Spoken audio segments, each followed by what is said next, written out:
Olá, pessoal. Sejam bem-vindos mais uma vez aqui para mais uma edição do Papo de Commodities, aqui diretamente dos estúdios do Jornal da Ola, aqui em Santos, no Porto.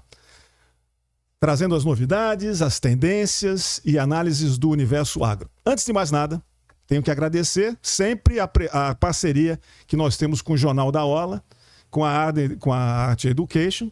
E nós aqui estamos juntos, procurando levar uma informação de qualidade sobre o agronegócio toda última segunda-feira do mês. Então fiquem ligados que a gente sempre tem assuntos relevantes aqui para conversar, né? A Arte Education é uma empresa focada na capacitação profissional de todos os segmentos do agronegócio. E por falar nisso, por falar em capacitação, mês que vem nós temos um curso presencial, a inteligência da comercialização de etanol no mercado de combustíveis, promovido pela Arte Education e ministrado pelo meu querido amigo Tarsilo Rodrigues, que está aqui.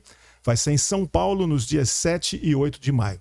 Não percam, porque o curso é espetacular. O Tarsilo, não é porque ele está aqui agora, mas é uma das referências no Brasil quando o assunto é combustível. Ok? Tem mais informações aqui embaixo, se meu amigo Dieguinho colocar aqui para o pessoal dar uma olhadinha. Ok, Diego? Bom, hoje o nosso bate-papo é um convidado muito especial, querido da gente, Paulo Trucco, profissional com ampla experiência internacional em negócios. Ele já atuou em empresas nacionais e multinacionais, com passagens pelas áreas de trading, inteligência de mercado, desenvolvimento de produto, estruturação de cadeias logísticas, entre outras. Atualmente, o Paulo trabalha na FS, Fueling Sustainability, bonito, hein? A primeira indústria do Brasil a produzir etanol e nutrição animal 100% a partir do milho. Tem unidades em Lucas do Rio Verde, Sorriso, Primavera do Leste, no Mato Grosso. A FS é fruto da união entre a Tapajós Participações e o grupo norte-americano Summit Agricultural. Vamos entender mais sobre esse modelo de negócio, o futuro do etanol de milho, os desafios que existem, as oportunidades nesse segmento. Paulo, seja bem-vindo, muito obrigado pela presença. O microfone é seu, mas deixa ele aí antes de ir embora, por favor. Muito bom, muito bom. Obrigado, Arnaldo. É um prazer estar aqui. Muito bom estar aqui com meu ex-chefe e um dos grandes professores aí que eu tive, que é o Tarsilo. É verdade.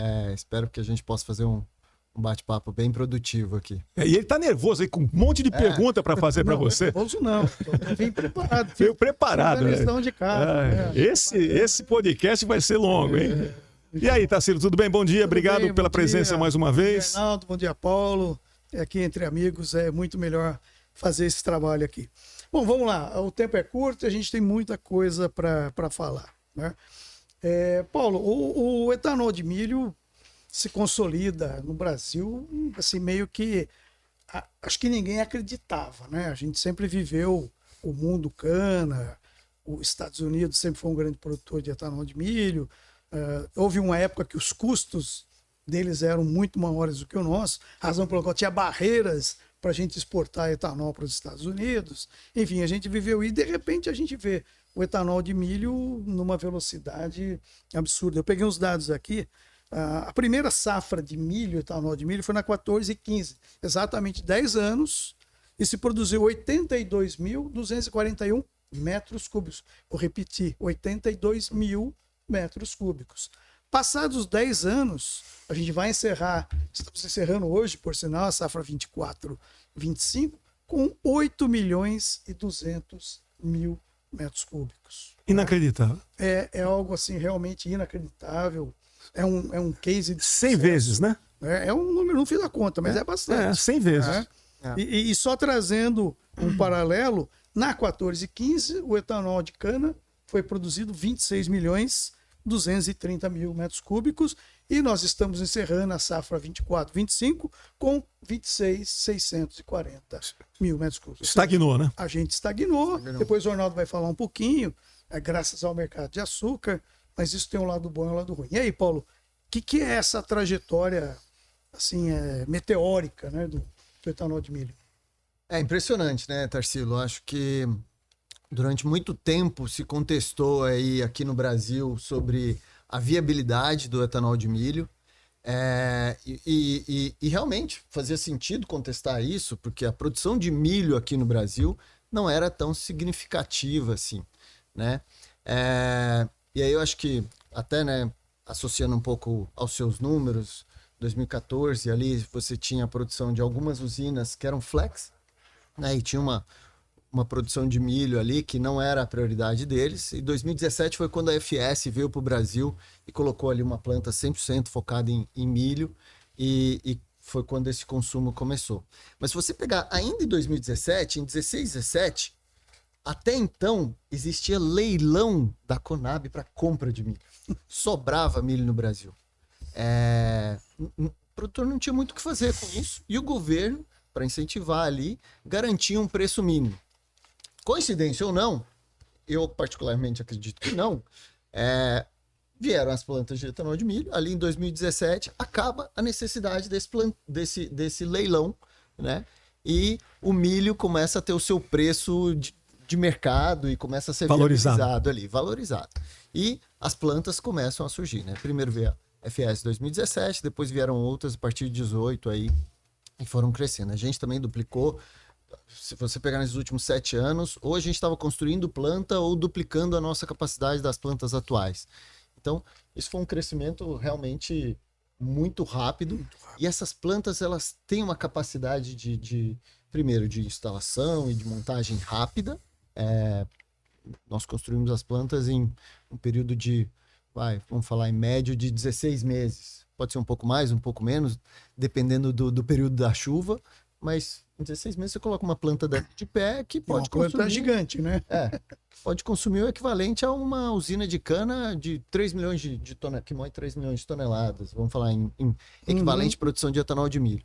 Então, esse boom foi rápido por conta de uma tecnologia que já existia nos Estados Unidos, né? Já tem aí 10 anos, pelo menos, aí de existência, mais até, mas de consolidação dessa tecnologia lá. Você traz essa tecnologia para cá, coloca ela em escala, em uma região que tinha um potencial de crescimento muito forte para suprimento, né, de matéria-prima, que é o milho e biomassa, que também acho que é um ponto importante aqui para a gente tratar, e numa região que tinha um potencial de crescimento do milho de segunda safra, do famoso milho de segunda safra, que lá atrás era chamado de safrinha, hoje é safrona.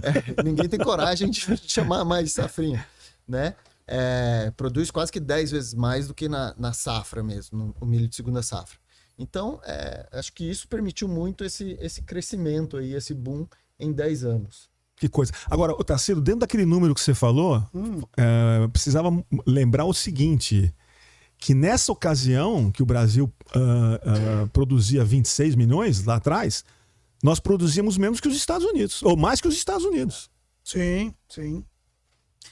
Quando nós tivemos aqui o Ethanol Summit com o Bosch, com o Lula 1 e não sei mais o que, o Brasil produzia muito mais etanol do que os Estados Unidos. E hoje os Estados Unidos produzem mais. Né? Nesse período a gente chegou a fazer 31.600 mil metros cúbicos só de etanol de cana. Né?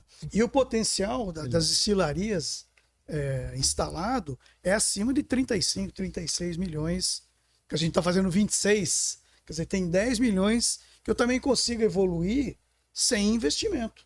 Né? Eu digo investimento em indústria. Isso é interessante, porque todos nós aqui nessa mesa acreditam no etanol como um combustível extremamente viável, né, nesse ponto. Agora me diga uma coisa. Bom, hoje o etanol de milho representa 23%, se eu não me engano, de todo o etanol produzido no Brasil, que é um negócio que a gente não podia imaginar. E é tão engraçado, porque quando surgiu o etanol de milho, você lembra da preocupação da indústria, né? Do setor, né?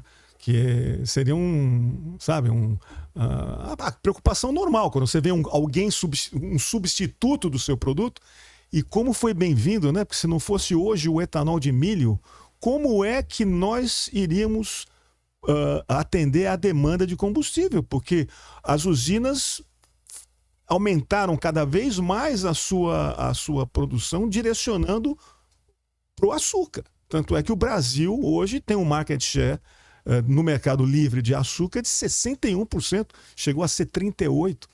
Quer dizer, se não fosse o etanol de milho, nós não teríamos essa possibilidade. Né? Não, e coincide, né, com um ciclo poucas vezes visto. Nós estamos indo no 5º ano de bons preços de bons açúcar. preços, de boa remuneração. Ninguém fala mais de endividamento das usinas. Então, isso mudou. E aí, realmente, o etanol de milho vem para complementar. E Paulo, a gente está olhando essa oferta crescendo e a demanda, o questionamento. Porque a gente entende, né, o etanol tem suas limitações tributárias, vamos dizer assim. O etanol é competitivo, onde tem não digo uma renúncia fiscal, mas uma equivalência fiscal favorável, como o Estado de São Paulo, que tributa equivalente a 12,25, hoje não é mais a alíquota, é a de Valorem, né? É a de REN. Mas assim, a gente vê uma restrição do mercado crescer. O mercado é grande onde ele é competitivo. Como é que vocês enxergam isso daqui para frente? Só fazendo um gancho aí com o que o Arnaldo comentou, né, da oferta ali e aquele receio do etanol de milho, né?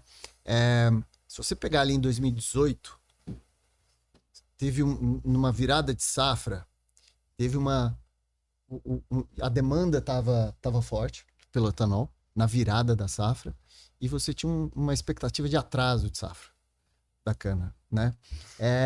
Tava faltando etanol. Eu tinha acabado, né?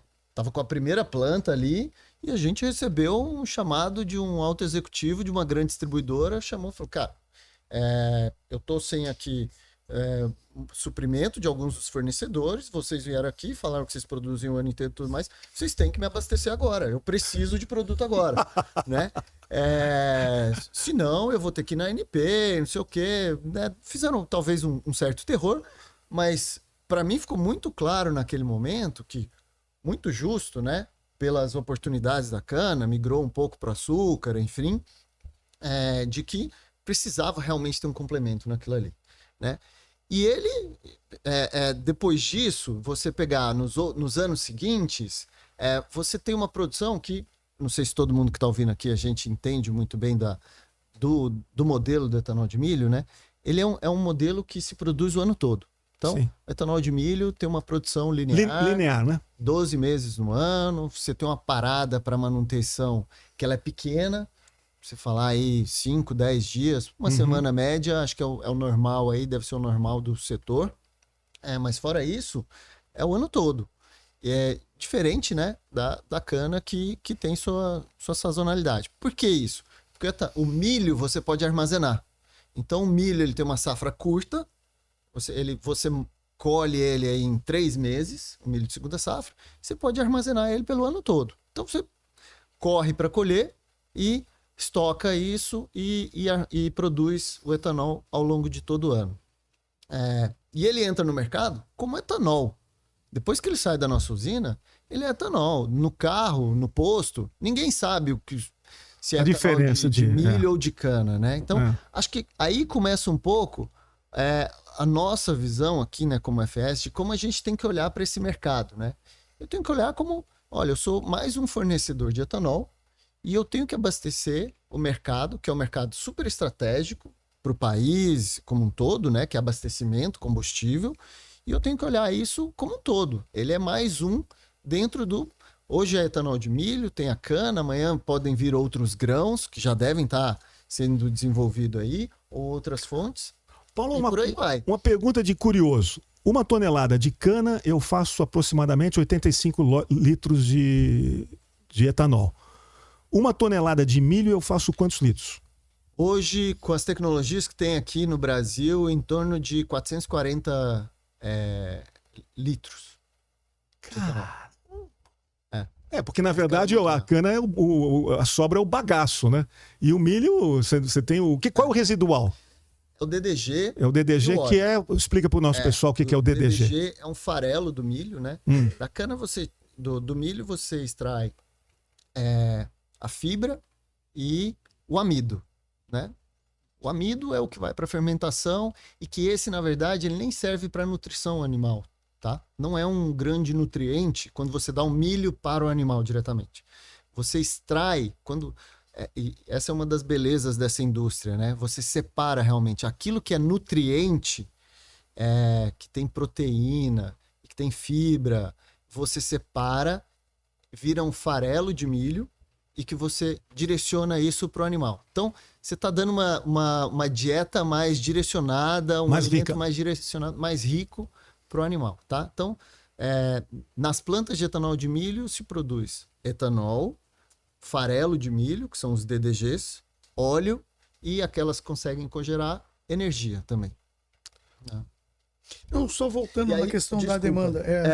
Voltando eu pra atravessei, demanda, né? Para sempre. Pô, já tem Não, A informação e eu foi também, eu fui para um lado para depois ir para o outro, bom. né?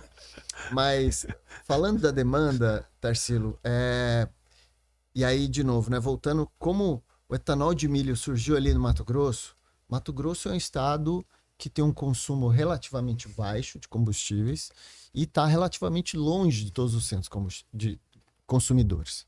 Então, o desafio inicial foi como é que a gente chega lá. E quando você chega, você está distante de um centro consumidor, você acaba ficando distante de todos os centros, né? Então, você se desafia a acessar todos esses mercados, porque direcionar a bala, né? Você está longe de todos. Eu estou longe de tudo, vai me custar caro para levar para qualquer lugar. Então, a gente começou, né, ali a acessar mercados que são mais carentes de oferta, como o Norte, né? Depois a gente foi para outros, levando sim para o Centro-Sul. São Paulo é um grande mercado consumidor, Nordeste, o Sul. E eu acho que essa é uma das belezas, né? Que é a pulverização dessa oferta. Então, quando o etanol de milho entra em grande escala, ele entra para competir com a gasolina. Ele está competindo espaço, né, que a gente chama o hydroshare, o espaço do hidratado, em mercados que a gasolina é predominante. Então, esse foi uma das belezas aí dessa característica de ser uma produção mais afastada e distante aí dos principais polos consumidores. Interessante, Paulo. Muito, muito bom. E falando nisso, eu estou com alguns números aqui para mostrar vamos dizer assim, esse movimento que ele é extremamente positivo porque ele traz demanda onde não tinha. Onde você realmente você tirou a gasolina, né? Região Norte e Nordeste consumiu no ano 2023, ano calendário, 1.488.000 metros cúbicos de etanol hidratado. Em 2024, esse número pula para 2.183.000, né? Crescimento de 57,4%. Impulsionado por quê? Pela oferta. Exatamente, o produto chegou e chegou de forma competitiva na região, porque a nossa produção regional, né, da região Norte e Nordeste, ela é estagnada por razões que todo mundo conhece. Quer dizer, você teve esse crescimento. Eu destaco aqui o Amazonas e Pará, que em 23 consumiram 216.000, esses dois estados, e em 24 esse número passa para 340.000 metros cúbicos. Então, são movimentos que estão aí e foram causados pela oferta de milho, né? Então, é muito interessante esse movimento. Sim, e a gente... Desculpa, você... Não, terminei. A gente olha muito para isso, né? E muito para as outras regiões, os outros estados. Você pegou dois estados que tem uma logística muito desafiadora. Se pegar 2024, foi a maior seca da história dos últimos 100 e tralalá anos nos rios ali do Amazonas. Não conseguia se chegar com suprimento em Manaus, tá? É muito desafiador. E ainda assim a gente conseguiu aumentar o volume dessa forma. Por quê? Quando você olha para o mercado de uma forma estruturada, que tem ali o potencial de crescimento, e você consegue dar essa linearidade, você permite esse crescimento, né? Então, tem mercados que hoje... Você fideliza, né? O consumo não é... Exatamente. O consumo não é tão grande, porque o dono do posto não confiava que teria oferta de etanol contínua. Hoje, se você olha para o Norte, para o Nordeste, você vai conversar com esses posteiros, né? Os donos de posto, ele já entende, não, a distribuidora, seja lá quem for, consegue trazer o álcool aqui para mim todo mês. Não é que eu vou ficar com a bomba vazia. Então, Ou acende passar e essa apaga, segurança né? para o cara poder investir. Porque senão ele não vai investir em ter um tanque lá enterrado no posto parado ou uma bomba parada para um combustível que só vai ser abastecido 4, 5 meses no ano. Quando você tem essa oferta mais contínua, você dá essa confiança para ele. Ele começa a colocar um preço competitivo, o consumidor começa a querer acreditar, né? Então, acho que tem um pouco do desafio nosso como setor, mostrar para o mercado que etanol não é mais um combustível sazonal, ele é um combustível contínuo, né? Você tem uma garantia de abastecimento para o setor quando você tem uma capacidade instalada nas canas, que pode aumentar, é uma questão de preço, e quando você tem uma outra indústria que ela é complementar, que pode produzir o ano inteiro. Então você está mitigando os riscos da cadeia aí, né? Você tem 2 tipos de matérias-primas e você tem duas formas diferentes de produção, né? Uma produz continuamente, outra produz em larga escala num período específico. Então, isso permite, né? Permitiu a gente estar lá no norte, né? Aumentar essa produção no norte. Se você olhar para o norte, nordeste e sul, a gente estava fazendo uma conta, o Tarsilo gosta de estatísticas, então vou trazer uma boa, né? Você pegar São Paulo, principalmente, e considerar ali que o hydro share, né? A quantidade do hidratado consumido versus no mercado é em torno de 45%.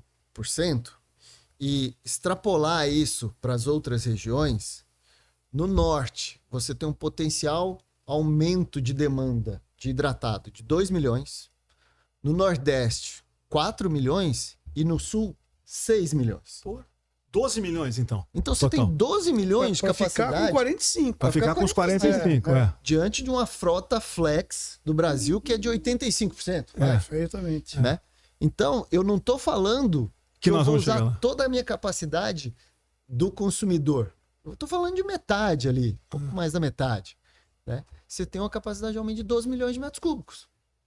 Então, o Brasil em si tem um potencial muito grande. É claro que depende de uma série de fatores, né? Você tem que estar competitivo, tem que estar a paridade, né, aceitável, tem que mudar a cultura, porque tem muita gente que tem ainda, né, um certo... Eu vejo isso todo dia. Eu pego muito Uber em São Paulo e pergunto pro cara o que ele coloca. Aí ele fala assim, não, eu coloco gasolina. Você fala, mas escuta, o etanol é mais barato. Aí sabe o que ele me fala? É que eu tenho que ir mais vezes no posto. Aí também, né? Essa aqui, não faz. Mas ele quando. Aí eu faço uma conta para ele, você tá perdendo uns R$100 por dia. Aí ele já fica. Já começa a tremer, entendeu? Mas essa é uma justificativa, pelo menos real, né? O problema é quando você vai nessas outras regiões. Você vai no norte, eles falam que o etanol faz mal pro motor ou evapora. Ele evapora, ele consome 70% da gasolina. Eu já ouvi falar que até não pega de manhã. Né? Faz tempo, hein? Faz tempo, hein? No sul eles ainda falam que não pega de manhã. Então, acho que tem esses desafios, mas nós, como setor produtivo, o nosso desafio não, tá aqui o produto, ó, experimenta. Coloca ele no seu carro, faz o teste você, ao invés de se basear no que os outros estão fazendo. Ô, Paulo, uma provocação aqui para você. Se nós estivéssemos fazendo esse programa 5 anos atrás, e eu te perguntasse, Paulo, quanto que nós vamos produzir em 2025? Que número você teria dado? Nossa, Arnaldo, 5 anos atrás... 5 anos atrás. Provavelmente um pouco menos do que... isso que eu estava... Então, se eu te perguntar onde nós vamos daqui a 5 anos, provavelmente você vai errar de novo. Ou seja, nós estamos crescendo muito mais do que a gente podia imaginar, né? A gente está crescendo bastante, indo para estados diferentes, né, que até então, na nossa visão, né, como empresa, não estavam não eram mapeados como grandes oportunidades. Cada modelo de negócio avalia aí o seu, né? Mas sim, estão se abrindo novas fronteiras. A minha preocupação em relação a isso não é tanto do milho. Muita gente fala, etanol do milho e tudo mais. Eu acho que nem é essa tanta preocupação, porque o milho ainda tem um potencial de crescimento muito grande. Tem um potencial de crescimento no Mato Grosso ainda, tanto em área quanto desenvolvimento de tecnologia do milho, tá? Para falar bem rápido, né? Hoje os Estados Unidos têm uma produtividade que é o dobro da brasileira. Eles investem em tecnologia lá no milho há muito mais tempo.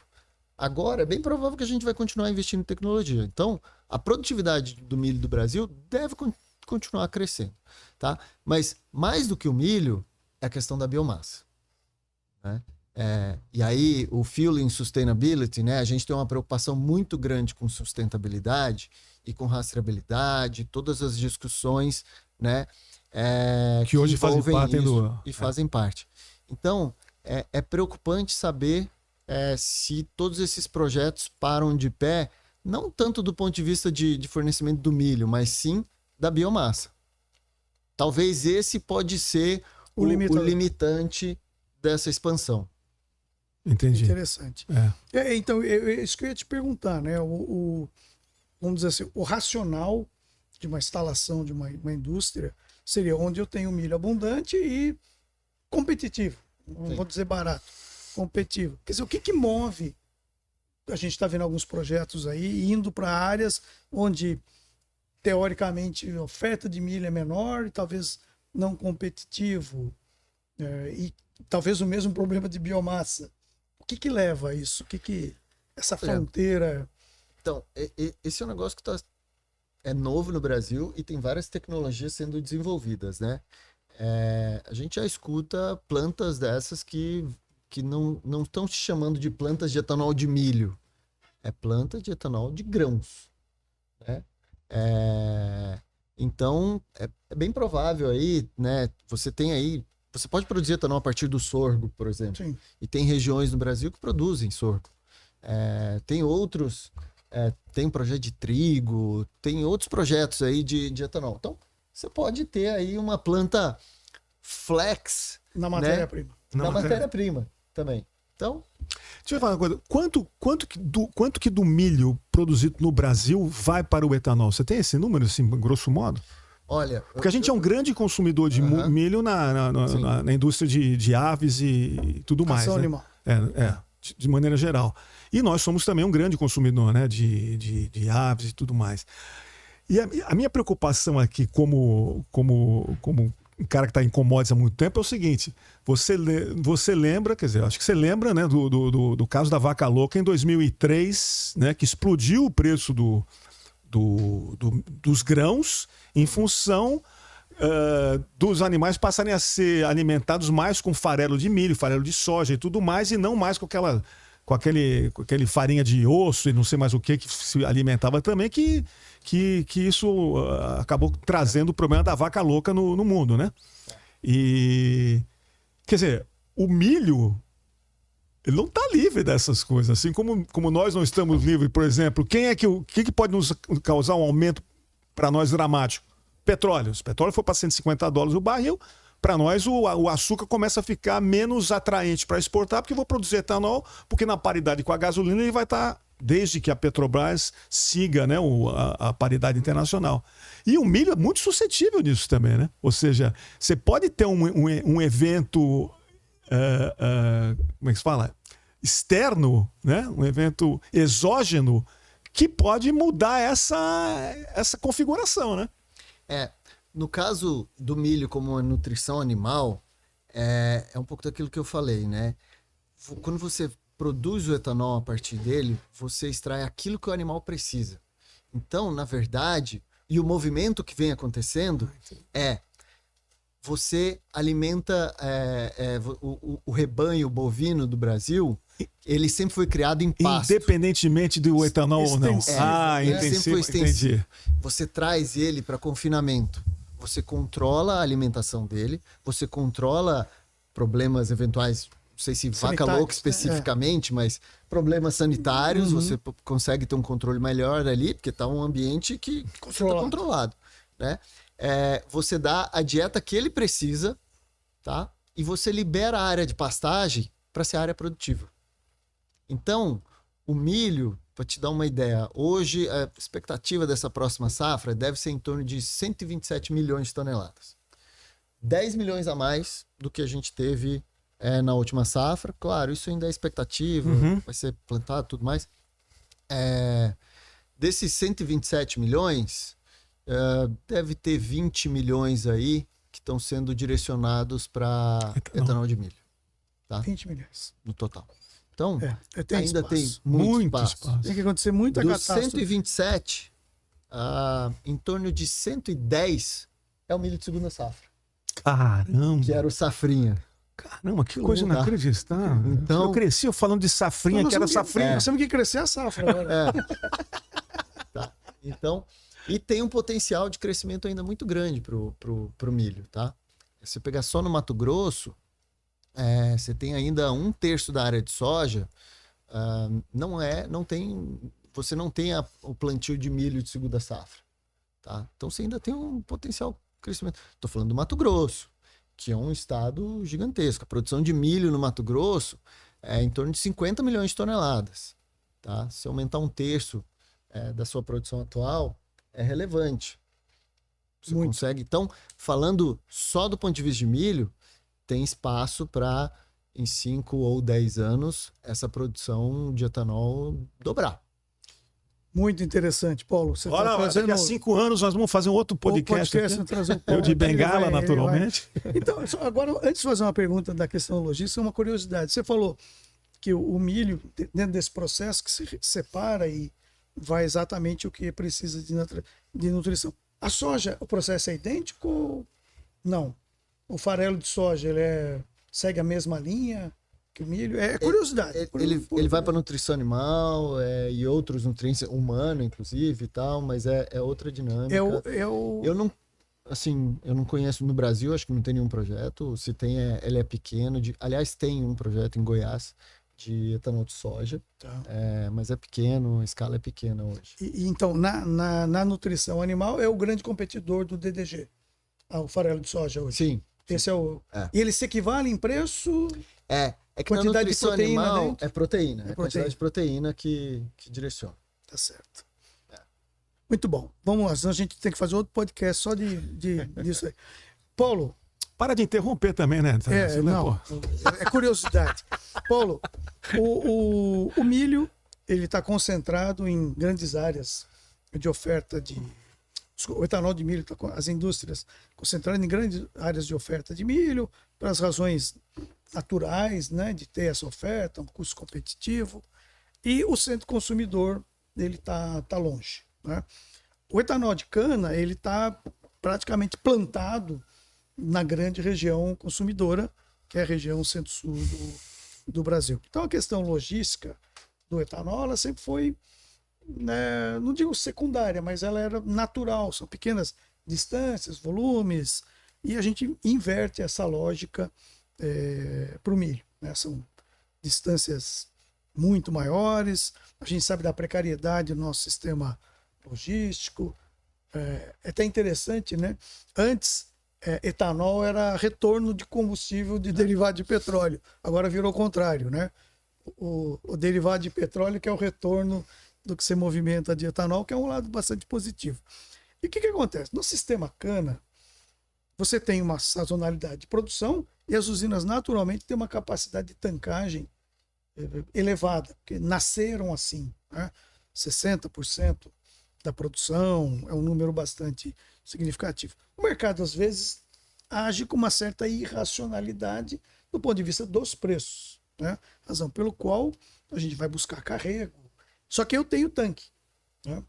O etanol de milho, dada essa característica, produzido durante 12 meses, está todo dia no mercado, né? Produz, vende, a capacidade de armazenagem ela é reduzida por razões óbvias, né?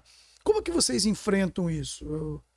Ou seja, o etanol de milho, ele tem as suas ferramentas para também fugir desse processo?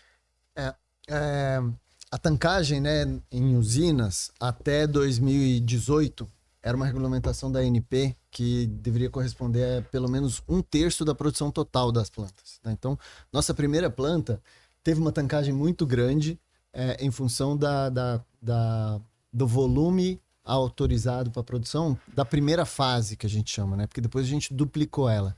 Depois disso, acho que a ANP começou a entender da questão dessa necessidade ou não e liberou isso, tá? Então reduziu consideravelmente a obrigação aí de tancagem. A norma, ajustou a norma. Ainda existe uma obrigação de tancagem, não me lembro aqui quanto mas é bem menor. E aí, como a maioria das plantas que existem atualmente vieram depois dessa mudança da regulamentação, então as plantas de etanol de milho têm uma tancagem menor, sim. Até porque a armazenagem é caro, né? Então, o CAPEX e tudo mais.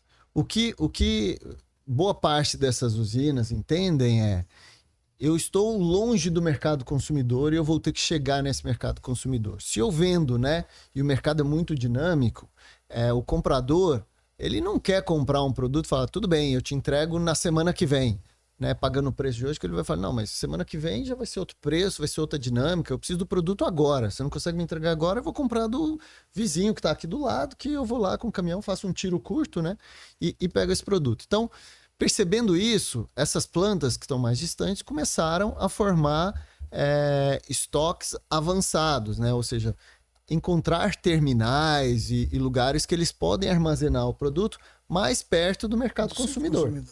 Então, essas plantas não têm estoque na sua indústria ali local, mas elas têm armazenagem espalhada aí perto do mercado consumidor, sem contar no estoque em trânsito, né? Então, se você falar que você demora uma semana para chegar em qualquer lugar, você tem uma semana de estoque que está movimentando aí, tá? Com isso você ganha uma certa flexibilidade de ajustar a oferta.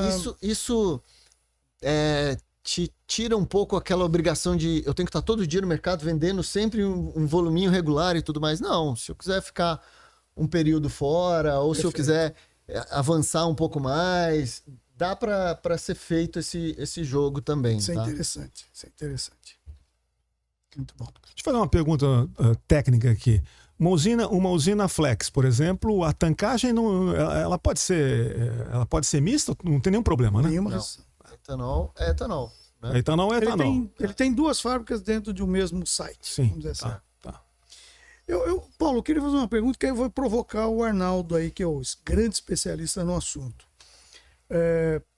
Nós temos na cana, eu falo nós porque eu nasci na cana e continuo na cana, tá? Não tenho... Um dia você vai entrar em cana também. Jogar essa bola para mim, pô, Mas, você enfim, me conhece. O que acontece, né?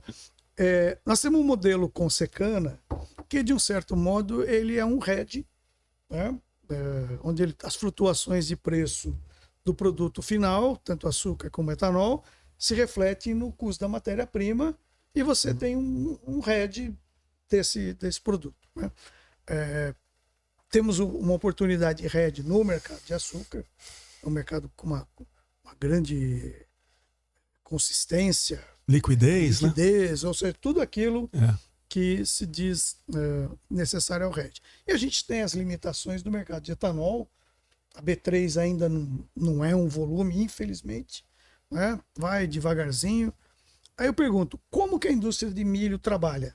Zero hedge na compra, você não faz Chicago, B3, porque a venda, o problema tanto das usinas de etanol de milho quanto de cana é o mesmo, né? Não tem onde ancorar isso. Mas dá para ancorar a matéria-prima? Ou isso não acontece? Contrato a termo? Não, a dinâmica do milho é um pouco diferente, né? Você tem um mercado de milho que tem uma liquidez gigantesca no mercado internacional. O milho no Brasil olha para esse mercado também, mas também tem as suas dinâmicas regionais. Não forma preço. Chicago não forma preço. Em outras palavras, é isso que você está falando. Não, ele ajuda. Ele sim, forma ele preço direciona. aqui? Sim. Tem correlação? Em muitos momentos, você olha o que é... Porque o produtor, ele vai arbitrar ali também, né? O que faz mais sentido? Eu vender isso aqui para exportar ou vender isso aqui para o meu vizinho? Né? Você tem a vantagem que está ali do lado, é uma cara conhecida para o produtor, né? E outra é quando você exporta, você vai mandar para alguém que você nem sabe onde é que está. Né? Então, porém, ele sabe fazer conta. Então, não é porque você está ali com seus olhos bonitinhos que ele vai vender para você. Você tem que estar competitivo. Existe essa conta. exportada equivalente à exportação, né? Mas é que também tem uma dinâmica. O mercado interno tem a sua demanda, né, do milho. Então, você tem produtores ali, até, né, para nutrição, né, para animais e tudo mais. Você vai no mercado comprando milho. Então, existem diferentes formas.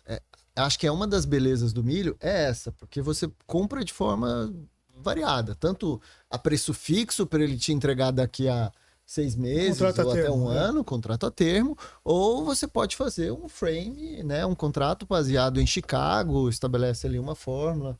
Tem de todas as formas aí, todos os formatos. E isso depende muito do fornecedor. Até o barter, tá? Tem o barter. Tem muito também. barter, né? Sim. Você troca por fertilizante. Eventualmente, é um cara que não tem muito acesso a crédito. Você tem um crédito e compra lá o fertilizante, garante fertilizante para ele. Você faz isso dentro de casa ou você usa o fertilizante para fazer, a empresa de fertilizante para fazer isso? Eu acho que tem os dois modelos. Você tem os dois modelos. Tem os dois modelos. E então, por exemplo, a sua posição de milho, aquilo que você vai demandar na safra 24, 25, 26, uma parte dela já está comprada. Sim, sim. Né? Está comprada a termo, sim, dentro de tudo isso. Sim. As usinas fazem isso, né? As plantas de etanol, elas já vão tomando posição no milho já de forma avançada. Aí. Tarsila, o que você se referia, vê se eu estou errado, era o seguinte, por exemplo, como é que a usina pensa? Ela sabe quanto que custa a cana dela na esteira, quanto que a cana representa na formação de preço, ou melhor, do custo do açúcar e do etanol. Ela vai dar uma olhada em Nova York e ela vai decidir se o mix dela vai ser para mais etanol ou mais açúcar, certo? O milho tem quer dizer, eu não conheço o milho, mas o milho, você tem um outro componente que não é rediável, até onde eu sei, que é o DDG. Mas ele guarda correlação. Ele tem uma correlação. Com o milho, com a matéria-prima. É o consecana deles. Exatamente. Então, a gente chama, né, a cobertura do milho, que é o preço que você vende o DDG, equivale aí a uns 40% do preço do milho. Então, você tem esse hedge, vamos falar assim, meio que natural. E a outra parte seria o etanol no mercado interno. Etanol. Porque a gente chegou a fazer uma correlação, lembra de fazer aquela correlação de petróleo com milho? Zero, não dava absolutamente nada. A gente fez essa brincadeira aí. Acabam ficando para trás. Interessante, porque se a gente tivesse uma B3 que tivesse uma liquidez, você compraria... Esquece. Compra milho, vende etanol, seria o prêmio de milho. Vamos chamar de prêmio de milho. Seria o prêmio de milho, quer dizer, a tua margem está... É um pouco do que tem nos Estados Unidos, né? Nós precisaríamos ter uma concorrência, uma bolsa aqui que realmente aproveitasse o tamanho do Brasil como grande exportador de commodity. A B3 não tem essa vocação. E eu acho que aí, isso vem muito, né, do foco que cada vez mais eu venho dizendo que a gente tem que ter, que é na demanda, no mercado, né? Porque eu acho que como produtores, a gente vem fazendo bem esse papel de mostrar que o mercado está abastecido. Não tem mais reunião, né, entre setor privado e governo para garantir o abastecimento. Tem, né? Tem. Mas assim, não é mais uma preocupação tão grande. Exato. Isso. Né? Então, a oferta, ela está garantida. Agora, como é que a gente promove a demanda, né, para permitir esse crescimento, para permitir o avanço? Porque tanto a cana quanto o etanol, a cana tem uma capacidade aí que pode aumentar o etanol, né? O milho tem expectativa de crescimento de novas plantas, tem potencial para crescimento, né? Ao invés do Brasil ficar vendendo grão, eventualmente exportar um produto industrializado, que é o etanol, né? Então, acho que tem vários caminhos aí que esse nosso setor precisa desenvolver para fomentar a demanda, fomentar o crescimento. Mencionei aqui, né, de regiões com potencial do hidratado, mas quando você olha para fora do Brasil, a gente também tem um potencial muito grande. Tem países que estão discutindo aumento de mistura, países que estão discutindo... A Índia, por exemplo, né? A Índia, países que estão discutindo SAF, né, que é combustível de aviação. Então, acho que tem ainda um caminho gigantesco de crescimento para o mercado de etanol. Basta a gente se organizar, se posicionar e olhar muito para o setor como aliado para fomentar essa demanda, para convencer o consumidor. Não, eu acho que para o setor sucroalcooleiro é um alívio, porque, olha, eu sou muito construtivo em termos do mercado em si para os próximos anos. Por quê? Você me falou mesmo. A Índia, ela está dando cada vez mais atenção ao etanol. Quando a Índia falava 5 anos atrás que ela ia chegar em 2025, ter os 20%, todo mundo dava risada. Era o milho. O milho, Era o que a gente era o milho, era o que a gente falava. O que aconteceu? Chegaram. Estão chegando agora. Ou seja, outro ponto, não existe expansão de área na Índia. Se você olhar quanto que eles tinham de área para produção de cana, não expandiu. O consumo mundial de açúcar, principalmente na Ásia, tirando China e Índia, que o crescimento per capita ainda é pequeno, nos outros está bombando. Você pega países como Indonésia, Paquistão, Bangladesh, você pega países como a própria Egito, Nigéria, bom, na África. Quem é que vai fornecer açúcar para esses caras? Porque a Tailândia tem 0 de comprometimento com a produção de açúcar. Se a caçava estiver dando mais, eles vão tirar a cana e vai... Então, nós vamos ser cada vez mais, e pegando o gancho do que o Tarsilo falou no começo do programa, que é o seguinte, para o bem e para o mal, porque é o seguinte, se o Brasil provavelmente vai continuar sendo o grande player de açúcar nos próximos anos. Ou seja, o cara que vai fornecer açúcar, hoje a gente fornece 61% do mundo livre, né? Porque, na verdade, o mundo livre de açúcar é 1/3 só. Você tem 180 milhões de toneladas de consumo de açúcar. 120 milhões de toneladas são consumidas e produzidas dentro dos próprios países. País que faz açúcar e consome açúcar. E aí quem tem excesso exporta, no nosso caso, quem tem déficit importa. Então esse mercado internacional é de 60 milhões de toneladas, grosso modo. Nós temos 61% desse mercado. O que vai acontecer?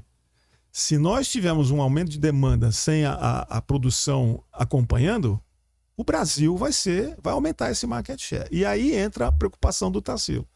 Numa super safra, nós derrubamos o preço. Agora, num resfriado, o mundo pega pneumonia dupla. E os preços explodem.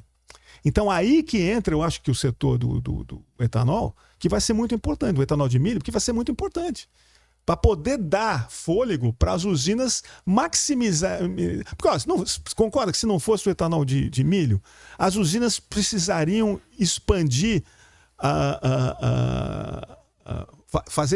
ter novas usinas, e o que se investiu foi na capacidade de cristalização, ou seja, de fazer açúcar. Não, e tem outro detalhe, que não é um detalhe, é o timing disso. Como o Paulo diz, botar uma indústria de milho são 16 meses. Até teve gente no Maranhão que foi até mais rápido, que isso foi até um negócio surpreendente, né? Então, o time de você colocar uma indústria de etanol, de milho, é muito diferente. E o milho é abundante, né? E tá lá.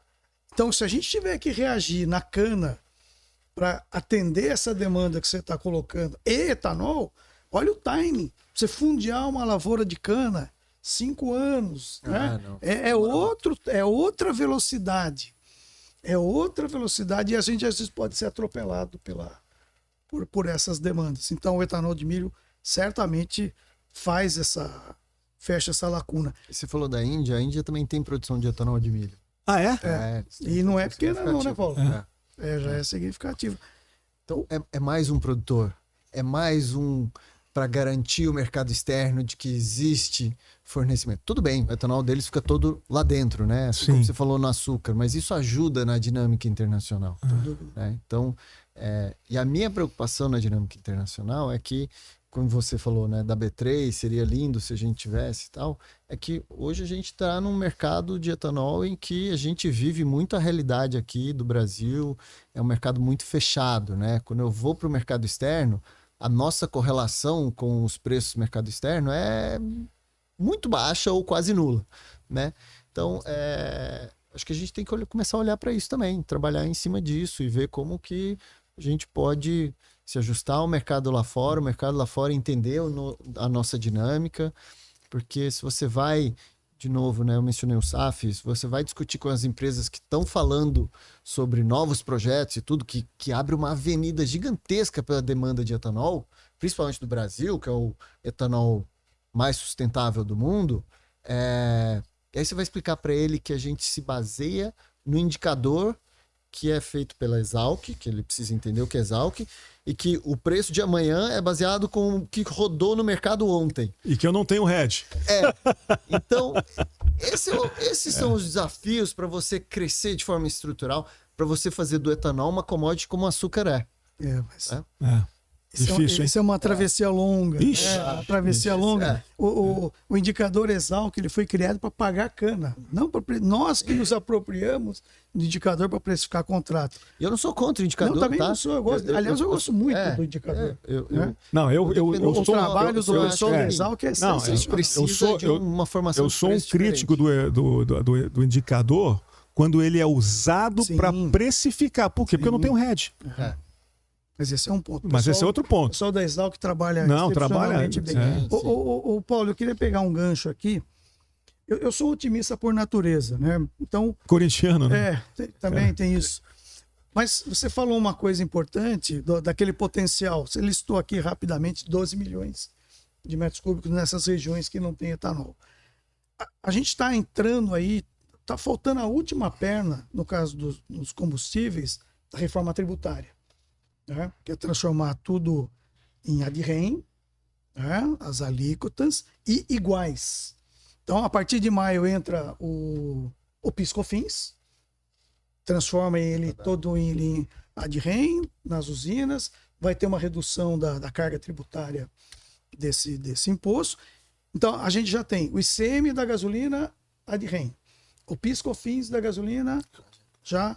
Só para explicar o que é ad-rem para quem está vendo. É um valor fixo. É um valor fixo. O ad-valor é sobre o valor. Sobre uma alíquota. Então, das 4 pernas já foi o PIS/COFINS da gasolina, o ICM da gasolina, o PIS/COFINS do etanol, falta só o ICMS do etanol hidratado, que é a grande disparidade, que a gente tem de 12 a 25.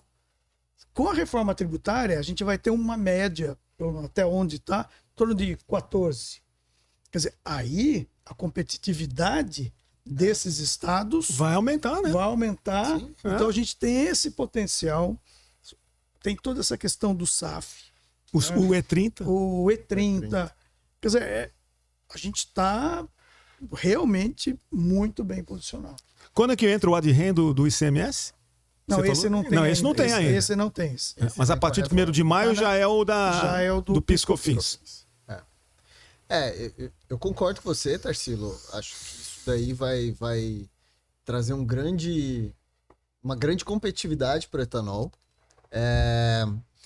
A gente vai ter os desafios logísticos que a gente tem hoje em dia. Sim, perfeito. Isso daí a gente não pode deixar de comentar também, que são muito grandes e custam muito caro, né, para as empresas como um todo, toda a logística desse país. Então, a gente, para chegar ao Nordeste do Mato Grosso, muitas vezes faz mais sentido você descer com um caminhão, seja lá como for, para Santos ou Paranaguá. Fazer uma cabotagem. E fazer uma cabotagem para o Nordeste. Então, assim, eu rodo o Brasil inteiro. Né? Interessante. A ferrovia ainda está, né, para essas regiões, ainda é muito precária. Então, tem esses desafios. Para chegar no Sul, a ferrovia hoje já não está acessando lá. Então, tem esses desafios, mas eu acredito sim que com todas essas reorganizações tributárias, o etanol vai ficar mais competitivo na maioria desses estados. Não, e aí torna uma competição mais justa, né? Porque no Rio Grande do Sul eu tenho uma refinaria de petróleo que produz gasolina lá, ok. Eu vou ter que chegar lá competitivo. Só que eu não posso ter... Porque hoje, além da barreira logística, eu tenho a barreira tributária. Exatamente. Então, vamos lá. Logística a gente se... Olha, esse desenho, tudo que vocês estão desenhando aí está mostrando para mim que a gente pode ter um mercado extremamente firme em 4, 5 anos. Viu? Se houver uma combinação de todos esses fatores, etanol mais competitivo, o ajuste tributário, o ajuste tributário, o Brasil sendo o principal fornecedor não tem competidor porque a Índia não cresce, o outro não expande área e o outro a gente pode ter um mercado nervoso aí daqui a uns 5 anos, hein? Bom, gente, estamos chegando ao fim, você vê como passa rápido e eu vou antecipar, né? O nosso tema hoje é desafio, oportunidade. Safra 25-26, Paulo, qual que é a visão? Vocês estão otimistas? Vamos lá, vai ser bom? Sim, acho que vai ser um ano bom. Bom porque a gente está entrando na safra com uma demanda boa, uma demanda forte. Acho que o mercado cuidou do consumidor durante a entre-safra, durante os últimos meses. Então, a gente, né, apesar do preço ter caído um pouco nesse último mês, a demanda continua forte. Então, a gente vai entrar na safra da cana, que é um período que tem uma oferta maior de etanol e o preço, teoricamente, né, tende a sofrer um pouco mais. A gente entra nesse período com a demanda forte. Então, acho que isso ajuda bastante a segunda metade do ano safra, né? A gente falou bastante coisas boas, né? Mas a gente também tem um risco aqui também da importação. Sim. Que isso pode acontecer. Então, acho que esse é um ponto que a gente não pode se omitir, negligenciar.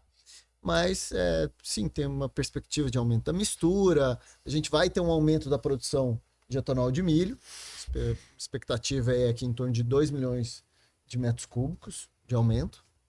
E aí, nos nossos números, e você pode comentar bem melhor aí com muito mais propriedade, a gente vê aí a cana em torno de 603 milhões de toneladas aí no Centro-Sul. É a nossa estimativa. Quanto que você é? 603. 603. Tá muito perto do nosso número. Do seu, principalmente. Tá um pouquinho maior. O meu é 602,8. Certo. O meu é 597. Tá muito. Então, assim, e aí o mix, né, que é o grande desafio aí, a gente tá com 50%. Então, a oferta, eu acho que vai estar relativamente equilibrada, base o consumo que a gente está esperando. Isso é uma preocupação com esses aumentos de taxa de juros e tudo mais, o que pode acontecer com a economia lá na frente, né? Mas o nosso mercado em si, especificamente da demanda de combustível, ela está sendo bem tratada, vamos falar, né? Então, acho que isso tende a ser positivo. Paulo, você falou um negócio muito importante. Nós tratamos bem a demanda. Ou seja, nós entregamos desde o início da safra em torno de 1.700, 1.800 mil constante. Isso é culpa do milho. Por quê? Antigamente as usinas falavam, não, eu vou carregar o produto para vender na entre-safra. Então diminui a oferta, fica uma demanda fraca, aí lá na frente, eu falo, não, lá na frente tem milho, lá na frente tem etanol, então deixa eu vender aqui. Então, a gente eu prefiro entender que isso é uma consequência da nova dinâmica do mercado. A nova dinâmica do mercado. O produtor de cana também se ajustou entendeu isso. E foi bom para todo mundo, a gente também entregou. Viu isso daí, né? Mas é isso aí, Arnaldo. Gente, como sempre, né? O assunto é muito interessante e o tempo é exíguo. Paulo, muito obrigado pela tua presença. Foi legal pra caramba. E obrigado pela tua presença. Obrigado pelos esclarecimentos. Obrigado por todo esse conhecimento dividido aqui com a gente. E se você quiser saber mais sobre etanol, não perca aqui o curso do meu amigo Tarsilo, que vai ser em maio. O Dieguinho vai colocar aqui embaixo aí o clique. Não percam, que é muito bom. Paulo, obrigado. Tarsilo, obrigado. E, gente, até o mês que vem aí com mais um podcast da Archer Education, parceria com o Jornal da Aula. Até mais. Até mais.